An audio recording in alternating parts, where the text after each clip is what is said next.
अब रेजिस्टेंसेस के बाद we come to another very important topic which is charging and discharging of capacitors.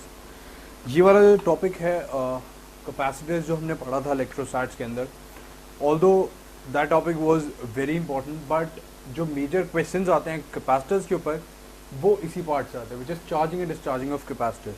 ठीक है, ये होता क्या है एक्चुअली में, ये अब देखते हैं। लेट अस सपोज कि अभी हमने जो पढ़े थे सर्किट्स पढ़े थे, उसमें क्या था, एक सेल लगा हुआ था and there were some resistances. अब अगर उसी सर्किट के अंदर हम एक कैपेसिटर इंट्रोड्यूस कर दें, so how will the circuit behave. Let us suppose कि इनिशियली स्टार्टिंग में जब हमने बैटरी कनेक्ट नहीं करी थी तब इसके ऊपर इनिशियली चार्ज था Q0। ठीक है, अब क्या होगा, जब बैटरी कनेक्ट करेंगे तो क्या होगा, करंट फ्लो करेगा। ऑलराइट, और जो इनिशियली जो चार्ज था वो पॉजिटिव प्लेट यहाँ थी। ठीक है, this was the negative plate, this is how it has been connected. Now अब चार्ज फ्लो करेगा, करंट फ्लो करेगा। करंट फ्लो करने से क्या होगा कि इसके ऊपर जो चार्ज है वो बढ़ेगा। ठीक है, सो लेट अस सपोज कि किसी एक टाइम t पर क्या होगा, Q/C, Q उस टाइम पे चार्ज है। ठीक है, लूप लगाते हैं तो Q/C plus IR is equal to E। Alright, this is it. अब इसको Q/C को मैं इधर ले जाता हूँ, I को क्या लिख सकता हूँ, I को मैं किसी भी मोमेंट पे I will be equals to dQ/dt। ठीक है, now I put dQ/dt over here इसमें, so it will come out to be RC dQ/dt is equal to EC minus Q। इसको अगर मैं इधर ले जाता हूँ और C को मल्टीप्लाई कर देता हूँ ऊपर नीचे। ठीक है, नाउ इस टर्म को मैं नीचे ले आता हूँ और dt को ऊपर ले जाता हूँ। ठीक है, dq upon CE minus Q, इसको इंटीग्रेट कर देता हूँ from initial charge Q0 to the charge Q at any time t। ठीक है, और इसकी इंटीग्रेशन होगी dt upon RC from time t is equals to 0 to time t is equals to t।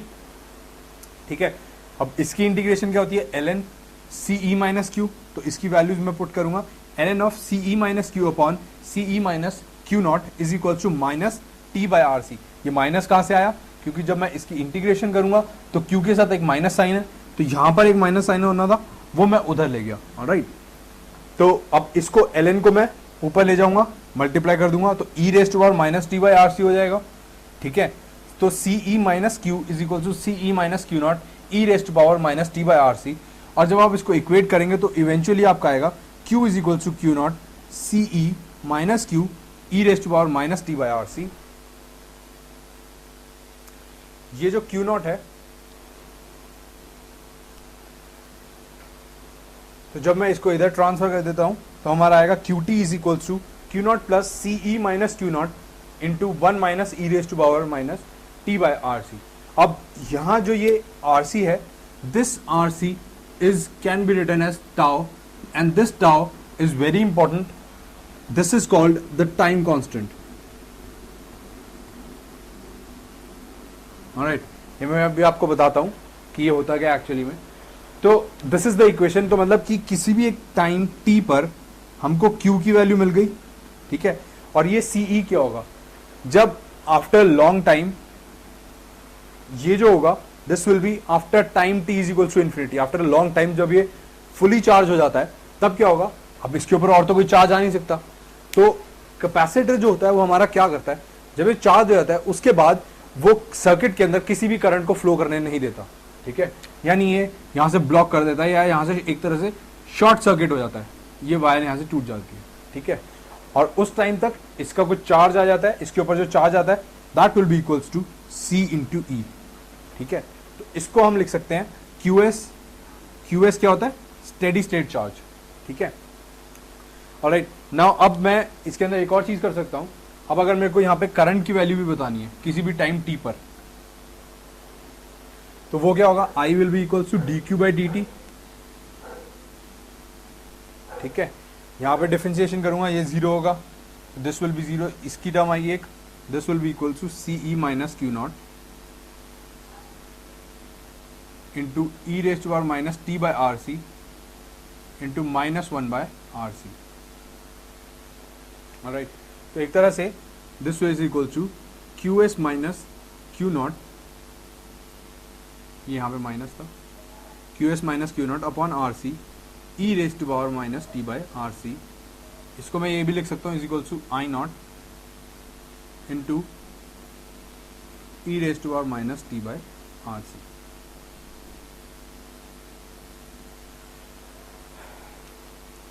यहां से ये कैसे आया था कि Q T will be equals to C E. अगर मैं टी की वैल्यू यहां पर इन्फिनिटी पुट करूं यानी काफी टाइम बाद, तो E raise to R minus infinity की वैल्यू क्या होती है, दैट विल बी जीरो। तो यहां पर आएगा जीरो, दिस इज वन, तो आएगा C E minus Q naught plus Q naught, तो यानी एंड में क्या बचेगा, Q T will be equals to C E. ठीक है।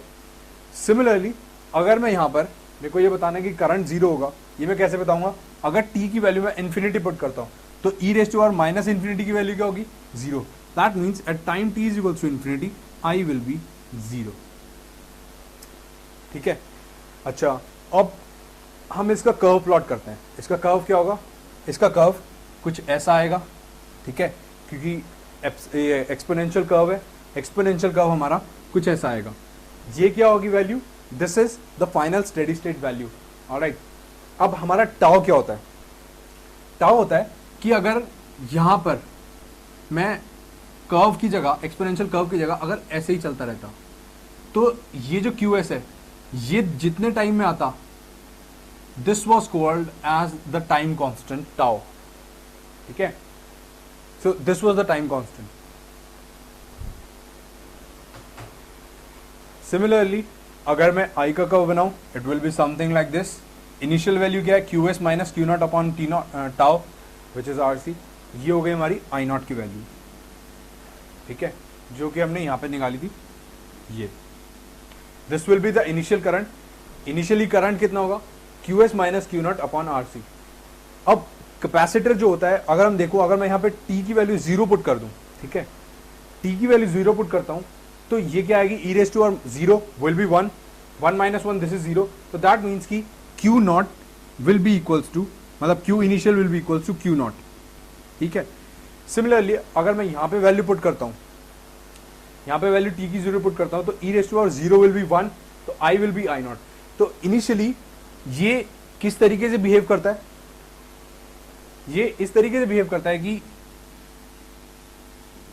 इनिशियली जब टाइम टी जीरो होता है तब हम मान लेते हैं यहां पे कोई कैपेसिटर है ही नहीं। ठीक है, तब सिंपली ये है, तो उस तरीके से हमारा करंट आएगा। अब यहां पर क्यू एस ये आ रहा है हमारा आई, रब दिस पार्ट। आई की वैल्यू क्या आई थी, Q S minus Q not upon R सी।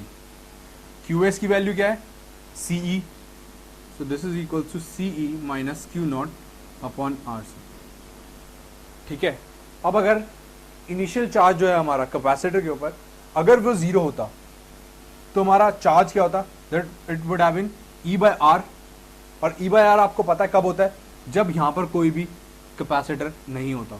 तो ई यहां पे सिंपली इक्वेशन लगाते हैं आप, E is equal to I into R, तो आई की वैल्यू क्या आती, ई बाय आर। सिमिलरली जो यहां से आई है। ठीक है। बट अगर कुछ चार्ज होता है तो उससे क्या प्रॉब्लम होती है, अगर यहां पर चार्ज आ गया, लेट अस सपोज इनिशियली जो चार्ज क्यू नॉट होता है, उसकी वजह से होता क्या है कि यहां पर इसके अक्रॉस कुछ पोटेंशियल आ जाती है। ठीक है, तो उस पोटेंशियल की वजह से यहां पर एक टर्म और आ जाती है which is minus Q not.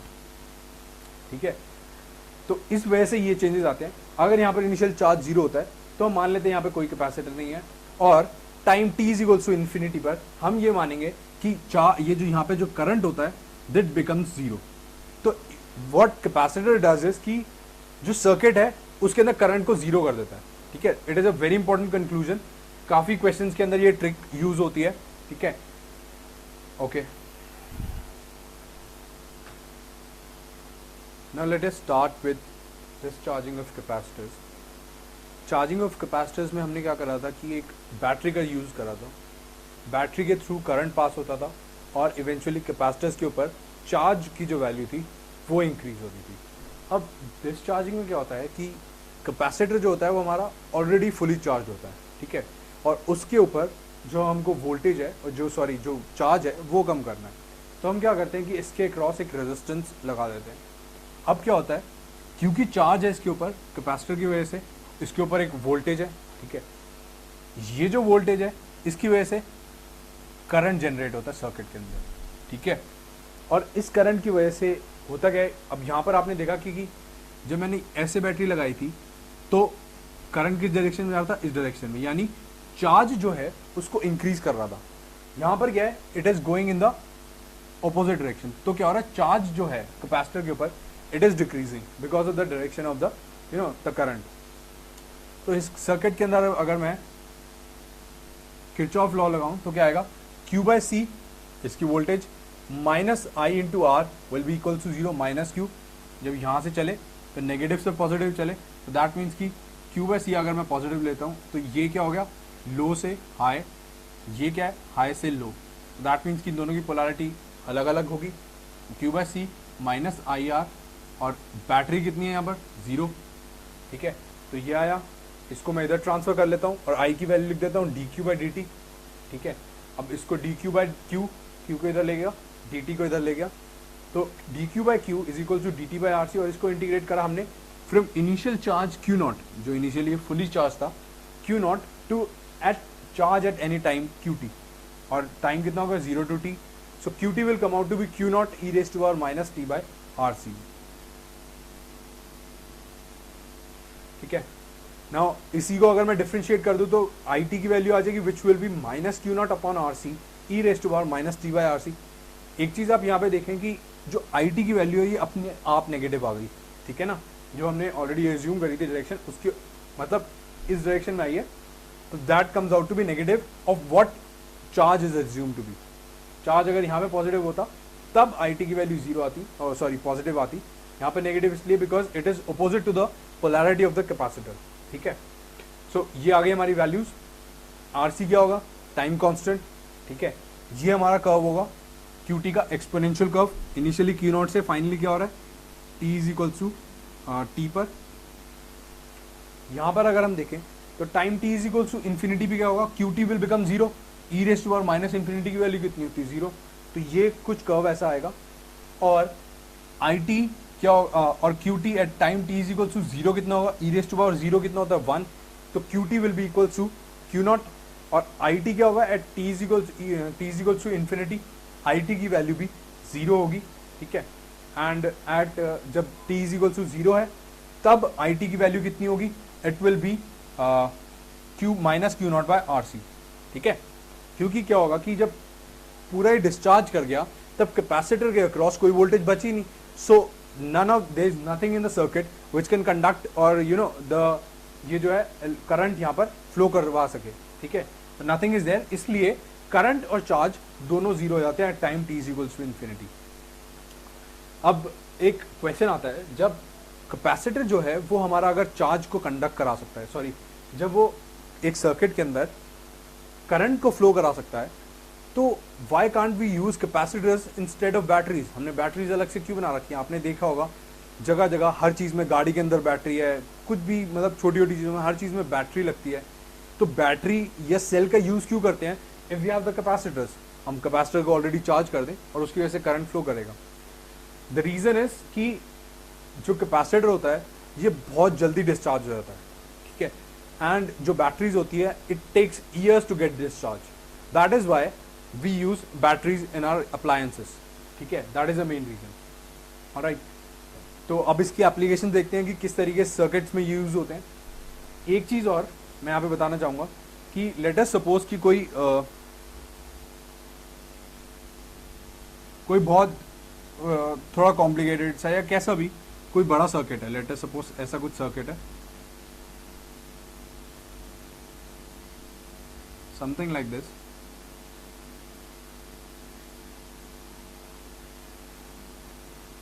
ऐसा है। अब ऐसी एक छोटी सी प्रॉब्लम आती है, लेट अस सपोज आपके उसमें ये आ रहा है, ये आ रहा है, अभी सर्किट में पूरा इसको डिराइव कराऊंगा कैसे होगा, बट अगर आपको सिर्फ देखकर बताना हो कि इस सर्किट का टाइम कांस्टेंट क्या होगा, तो वो आप कैसे बताएंगे। व्हाट वी डू इज कि हम टाइम कांस्टेंट क्या होता है, आपको पता है time constant is equals to R C, ठीक है।